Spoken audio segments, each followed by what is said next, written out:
Hey, it's Jay Hudson on the only new rock alternative 89X live from Rock on the Range down in Columbus, Ohio, kind of far from Detroit. Got the guys from Staind here. What's going on? How are you? Aaron and Mike. Mike, what's happening? So, I'm really excited, man. One of the most anticipated albums this summer. I know you guys have been working hard on it. Now, I like the title so far because it sounds pretty deep. The Illusion of Progress. Deep, right? What is your take on the Illusion of Progress? What'd you come up with that name for, Aaron? Where did we really come up with it? We were talking about just sitting around, not doing anything and being distracted by everything, trying to write songs. And it was either me or Johnny K that said, it's the illusion of progress. Because we were all there to do what we were supposed to do, but we weren't doing anything. But really, around that name that just came out like that, the record could really be conceptually tied to that concept. It really could be a concept record. It's not. It was never intended to be. But there's so many ways that the illusion of progress relates to pretty much every song on the record. Yeah, obviously you guys are going to stick with what works, right? But is there going to be a change in anything you guys are going to do this time around? We definitely ventured off more than we have before on this record, for sure. But I mean, in a great direction. I mean, I think it's more like a career type of record. You know what I mean? Where you just try to branch off and I mean, as far as the songs go, it's definitely better. Much more musical. All throughout musical, yeah. There's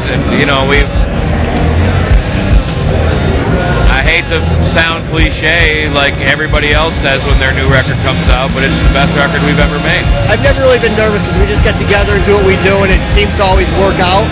But after I was so happy with Chapter 5, I was pretty nervous getting together, going, man, how are we gonna bring this somewhere different? And it amazingly just kind of happened on its own. You guys probably have been asked this a lot, but I'm curious, a band like Staind, to know what some of your influences. Obviously, Aaron, Alice in Chains, a huge influence on your life. You've written songs about them. How big was a band like that with you coming up? I really feel like bands like Alice in Chains and Pearl Jam and Stone Temple Pilots and not so much Soundgarden. Soundgarden for the sound of the whole thing and everything else, but those singers, they really opened the doors for me. Because when I was that age, for some reason I can do it now, but when I was that age, I couldn't hang with that type of a vocal, with a Chris Cornell vocal or anything from the 80s. I couldn't do that. So when those guys came out, and when that whole movement came out, Nirvana and Pearl Jam and Stone Temple Pilots, and that really opened the doors for me. And all those people I just mentioned are big influences and heroes for me in music, in singers, and to be here tonight for the first show of the reunion of Stone Temple Pilots, that was a sad day for me when they broke up. Van Halen, changed it for me. Yeah. No question. But I spent many 12-hour days not leaving my basement playing guitar. Nice. That's what it takes, though. Yeah.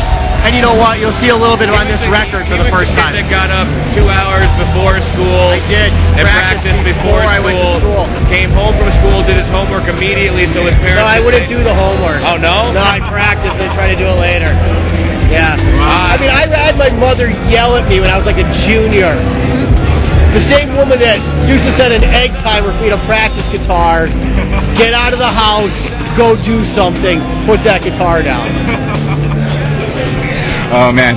The Illusion of Progress, new album in stores this summer. Looking for a big year with you guys, man. Thanks for taking your time to talk to me. Appreciate it, Aaron. Mike? Thanks, man. Good talking to you.